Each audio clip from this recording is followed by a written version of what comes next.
In today's episode, we've got a city made of deli meat, wooden axe handles, and the proper way to spell Michael. It's time for your Jewish Week.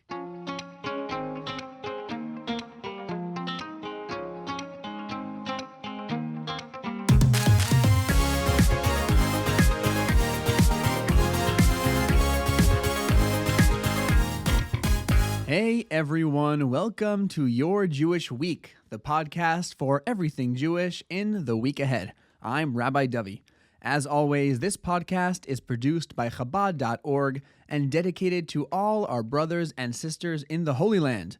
May Hashem keep them safe from all harm, and may all the hostages finally be freed to return to their families and loved ones. Today is Sunday, the 2nd of Adar, and if you happen to be visiting the salty and picturesque island of Nantucket, Massachusetts, once the thriving center of the American whaling industry, well, you'll find Shabbat candlelighting this week coming in at 5:20 p.m. If you are not currently in Nantucket, either because you disagree with the glorification of the whaling industry in literature and art, or because you've simply never heard of the place, never fear. You can find halachic times for your location quickly and easily at Chabad.org/times. Starting us off, as always, with the weekly Torah portion, Parshas Tetzaveh continues with our in-depth look at the Mishkan. Sunday through Tuesday, we'll be taking a look at the special uniform worn by the high priest, who in this case would be Moshe's brother Aaron, as well as the simpler uniform worn by his sons and all other ordinary Kohanim throughout history. Wednesday through Thursday, we'll get into the initiation rituals to formally fire up the Mishkan. This involved initiating the priests themselves and offering certain inaugural sacrifices. And finally, on Friday, we'll talk about the Tamid, the two lambs that are to be offered as sacrifices every single day till the end of time, one in the morning and one in the afternoon. And on Shabbat, we'll describe the incense altar and the procedure of offering incense. Parshas Tetzaveh contains 101 verses, with the memory key being the name Michael, which is both the name of an angel and a fairly common Jewish name as well. If you've ever wondered why the English name Michael is spelled so weirdly with that extra AE in the middle, my unauthorized guess is that it has to do with the original Hebrew name Michael. I mean, the way Michael is spelled is phonetically Michael, when you think about it. I haven't got a source for that, it's just my hot take. As always, check out the link in the show notes for more insight into this week's key. Moving on to the weekly Tanya, we're going to spend this week continuing the point we started last week, how to break oneself out of a feeling of dullness and apathy in one's service of Hashem.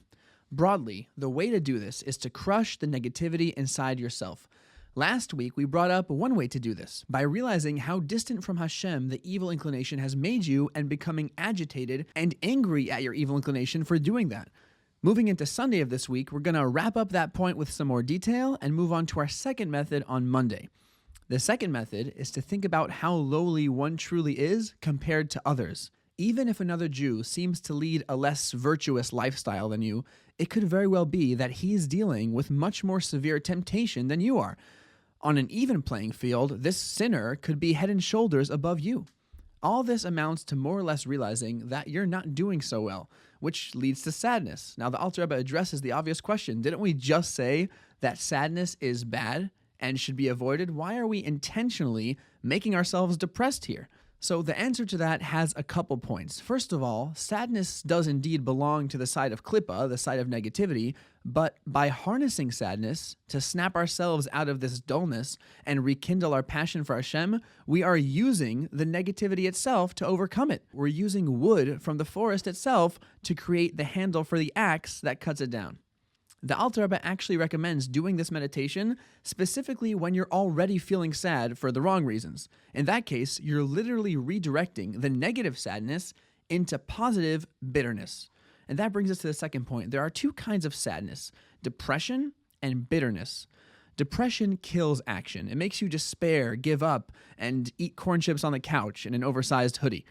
Bitterness creates action. It shocks you out of a state of complacency and drives you to change your behavior, even if it's hard. That's the kind of sadness we're going for here, an active sadness.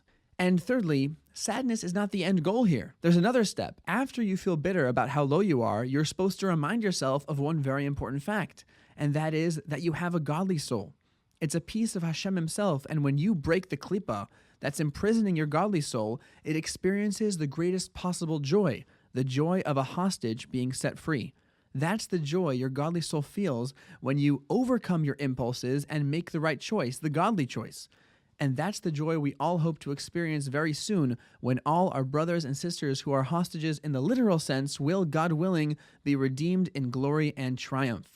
Moving on to the weekly Rambam, the 3-chapter and Sefer HaMitzvos tracks are just kicking off a brand new yearly study cycle, so if you're not yet a daily Rambam learner, this would be a great time to jump on the wagon. Now, because we're still at the beginning, the Sefer HaMitzvos and 3-chapter tracks are actually going to diverge a bit. The Sefer HaMitzvos crowd will be learning some foundational points, how mitzvot are counted, what constitutes a mitzvah, and that kind of thing. The 3-chapter bunch will spend a lot of time reading through a comprehensive list of all 248 positive mitzvot and their scriptural sources, followed on Monday by another list of all 365 negative mitzvot and their scriptural sources, followed on Tuesday by a comprehensive list of all 613 mitzvot and how the Rambam will organize them in his book. Basically, if you do 3 chapters or Sefer HaMitzvos, don't make any plans for the first 3 days of this week. Wednesday, we'll finally get back together again and start exploring the foundations of Judaism, the existence of God, the nature of reality, the sanctity of God's holy name, the concept of prophecy, and right at the end of the week, we'll begin looking at character refinement and personal growth. In the 1-chapter track, we'll continue our look at the impurity of food and drink, with a deep dive into the impurity of olives and grapes on Sunday. They've got special laws because they could be considered either solids, olives or grapes, or liquids, oil and wine, so they get their own chapter. Over the next few days, we'll wrap up a few more miscellaneous topics before cracking open the laws of Kalim on Shabbat. Kalim is a catch-all term for utensils, items that have been designed for a particular function. And if you thought the impurity of food and drink was complex, let me tell you, it gets way more complicated. It's going to be a fun couple of weeks for you guys. As always, if you'd like to learn more about anything you just heard, or if you're interested in joining one of the daily study cycles, check out the show notes for links and resources. All right, with the weekly overview done, it's time to take it day by day. Monday, the 3rd of Adar, we've got the anniversary of the dedication of the second Beis HaMikdash, the Holy Temple in Jerusalem, in the year 349 before the Common Era. The first Holy Temple had been destroyed by the Babylonians in the year 423 before the Common Era, which is, of course, before 349 because everything works backwards BCE. This is ridiculously confusing and another great reason to just count from the creation of the world like a normal person, but I digress. Now, after the destruction of the first Holy Temple, God had promised that the Jews would return and rebuild 70 years later. They actually made it back quite a bit earlier than that, but the construction was stopped due to libels by the Jews' enemies. Eventually, construction was finally allowed to continue under the rule of the Persian king Darius, and it was at last completed with much joy and celebration on this day, the 3rd of Adar. Also on the 3rd of Adar, we've got the yahrzeit of Reb Mordechai Yaffe, a tremendous scholar and halachic codifier in the year 1812. Rabbi Yaffe composed 10 different books on varying areas of Jewish law, and they're collectively called the Levushim, the garments, because each of the titles follows the theme of clothing. For this reason, Rabbi Yaffe himself is often referred to as the Levush. But, of course, this isn't just snappy branding. The naming theme takes inspiration from the Megillah's description of Mordechai's royal robes as he left Achashverosh's palace, as we'll read on Purim next week. This was appropriate since the author's name is Mordechai as well. The garment analogy also reflects his intention to tailor his work to every Jew. I learned a lot of very interesting things about the Levush as I was researching this episode. A lot of it didn't fit in here, so I encourage all of you to check out the link in the show notes to find out a little bit more about him and his work. Tuesday, we've got something new that I think is unfortunately very relevant to us today. It's interesting because it's not quite a sad day, but it's not a happy day. It's somewhere in the middle. Here's the deal. In 1283, the great scholar Rav Meir ben Baruch of Rothenburg, known by the acronym Maharam, was imprisoned and held hostage for an absurdly high ransom. From his prison cell, the Maharam sent a firm message to the community to not ransom him. This would only incentivize and encourage further ransom schemes in the future. Now, this is not a new concept. It comes from the Talmud, and honestly, it's also just common sense. As heartbreaking as it was, the Maharam remained in captivity for 10 years until his passing, at which point his body continued to be held hostage for an additional 14 years. This tragic state of limbo, which is so familiar to us today, continued until the Maharam's holy remains were finally freed and brought to a proper burial on this day, the 4th of Adar in the year 1307. Speaking of redeeming captives, Tuesday also marks the yahrzeit of Reb Leib Saraz, a disciple of the Baal Shem Tov who spent much of his life wandering from place to place, living a simple life and raising money for various causes. One of the main causes he funded was Pidyon Shivuyim, the redemption of Jewish captives who were often held hostage by various noblemen due to unpaid loans or rent. Reb Leib Saraz passed away in 1791, and again, check out the show notes for links to some very interesting stories about him, including how he got his last name. Moving on to Wednesday, the 5th of Adar marks a turning point in the history of our people, the last day of Moshe's service as a leader of the Jewish people. Moshe passed away on the 7th of Adar, which we'll get to a bit later on, but the day before his passing, he officially transferred the leadership to his student Yehoshua, making the 5th of Adar his final day as acting leader of the newborn Jewish nation.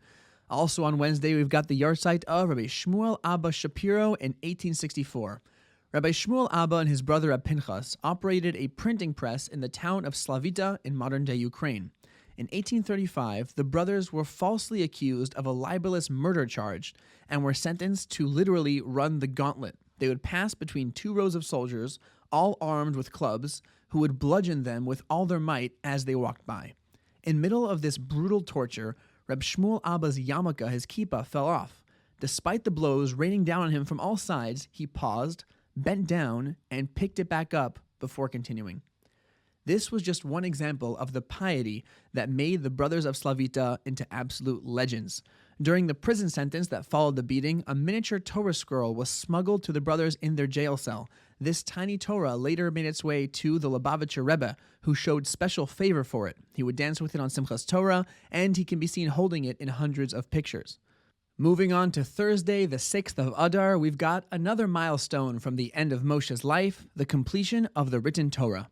The last of the 5 books of Moses is Devarim, also known as Deuteronomy for absolutely no reason. Again, Devarim is fine. Deuteronomy sounds like a medical condition, but that's what people call it.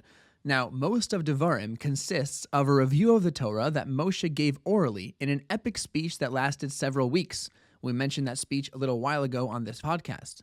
Now, after that speech wrapped up, Moshe transcribed the completed 5 books as a whole, including the verses that describe his very passing. That first original copy was placed into the Holy Ark, or according to some opinions, right near it, where it remains to this day. Speaking of the 5 books of Moses, the 6th of Adar also marks the first ever printing of the Chumash, that's the colloquial Hebrew term for the 5 books, together with the Aramaic translation of Onkelos and the commentary of Rashi. This has since become the most common format for printing the Chumash. This historic edition was printed in 1482, which is impressively long ago, but more impressive is where it was printed. The city of magic, the legendary city long dreamed of by fans of greasy Italian meat, the city of Bologna. Okay, upon further research, it's apparently pronounced Bologna, but it's spelled the same way as bologna, and I choose to pronounce it this way because it makes me envision a giant city composed entirely of meat, which is hilarious. And finally, on a more serious note, Thursday also marks the passing of Reb Shmaryahu Gorari, the son-in-law of the previous Lubavitcher Rebbe and brother-in-law of our Rebbe. Reb Shmaryahu, often referred to by the acronym Rashag, had been a chassid of the previous Rebbe's father, the 5th Rebbe of Chabad, before becoming a part of his family. When the previous Rebbe passed away, Rashag threw his wholehearted support behind our Rebbe, even though he was the more senior son-in-law.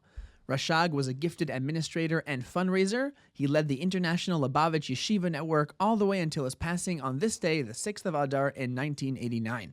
Moving right along to Friday, the 7th of Adar, marks the passing of Moshe Rabbeinu, our teacher, Moshe, the greatest prophet who ever lived or ever will live, the man who took us out of Egypt, gave us the Torah, and shepherded us as we coalesced into a strong, godly nation. What can you even say about Moshe? He was an incredibly humble individual, more humble than any other human being. The Torah itself attests to that. He was also driven by a tremendous self-sacrificing love and concern for every single Jew. In fact, this was the very trait that led God to name him as our first leader. Moshe's passing was as extraordinary as his life. His soul was gently taken by Hashem himself in the form of a kiss, the purest and most seamless transition from this world to the next that any human can experience. As an interesting side note, there's a custom for members of the Jewish Burial Society, the Chevra Kadisha, to observe a unique fast day to atone for any inadvertent disrespect they may have shown the deceased during the past year. They say special prayers, a unique Torah reading, and, if possible, they visit the cemetery personally to ask forgiveness. After breaking their fast, they come together for a festive meal. Now, in many communities, the custom is to observe this fast on the 7th of Adar, in a nod to Moshe's passing when Hashem himself performed the burial rites. Interestingly, this is actually not the case in Chabad tradition. We do it in the heart of the winter on the 15th of Kislev for a couple reasons. First of all, the 15th of Kislev can never fall out on Shabbat, which would make it prohibited to fast and require some rescheduling. And perhaps more importantly, the 15th of Kislev is often one of the shortest days of the year. So if you're fasting from sunrise to sunset, you gotta think smarter, not harder. Unfortunately, Friday also marks an ugly, dark day in history, the very first public auto da fe burning alive of Jews by the newly minted Spanish Inquisition in 1481. Needless to say, this was just the beginning of a horrific, ugly career of oppression that lasted hundreds of years and would even spread across the Atlantic Ocean to the New World. Not long ago, we spoke about the auto da fe in Lima, Peru. In much more recent history, this same day marks the sinking of the Sturma, a refugee ship headed for the Holy Land in 1942. The ship was turned away by the British authorities, towed out to sea by the Turkish, and finally sunk by a Russian submarine, killing all but one of the 800 Romanian Jewish refugees on board. To end off on a happier note, Friday we also remember the life of Reb Shlomo Ephraim of Lunchitz, a student of the famous Maharal of Prague. He is best known for his work Kli Yakar, a commentary on the Torah, and Olalot Ephraim, a collection of sermons. The Kli Yakar, as he's known, eventually succeeded his teacher the Maharal, serving as the Rav of Prague until his own passing on the 7th of Adar, 1619. Interestingly, one of his students was Reb Yom Tov Lipman Heller, who you may remember from last week's episode. Before we move on to Shabbat, we've got a quick halachic note, Kiddush Levana. We've mentioned this on an earlier episode. To recap, Kiddush Levana is a short prayer praising God for creating the moon. We say it at the beginning of every month, customarily after a full week has passed since the new moon emerged in the sky. That would make Friday the first opportunity to say it, although we traditionally try and say it right after Shabbat ends, which would of course be this upcoming Saturday night. But if heavy clouds or rain are forecasted, then it might be safer to do it on a weeknight rather than risk missing the deadline, which is going to be on the 15th of the month. All right, moving on to Shabbat, the 8th of Adar is the yahrzeit of Reb Eliyahu HaKohen of Izmir, Turkey, a prominent scholar and author of over 30 books. His most famous work, however, is Shevet HaMusar, a book of ethics which is widely studied and has been translated into many languages. Also on Shabbat, we've got a very special Torah reading, Parshas Zachar. Parsha Zachar is the portion of the Torah that recounts how the nation of Amalek senselessly and brutally attacked the Jewish people as they left Egypt in triumph. Amalek suffered a catastrophic defeat, but not before inflicting some damage and shattering the Jewish people's aura of divine invincibility. We read about God's command to remember what Amalek did to us and commit ourselves to obliterating them and all they stand for.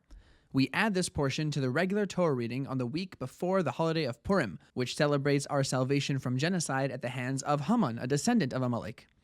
Chassidus teaches us that Amalek isn't just a literal nation, it's also a spiritual challenge, a certain negative energy that tries to bring us down. Using the gematria system of numerical value, the letters of Amalek are the same as the word Safek, which means doubt. Amalek is that part of us that pours cold water and tries to cool down our resolve to do good and make us doubt our abilities to change both ourselves and the world around us. As we read Parshat Zachar this week and pray for the destruction of the physical Amalek that threatens our people today, let's also resolve to eradicate the Amalek within ourselves and leave self-doubt behind as we march proudly into the week ahead.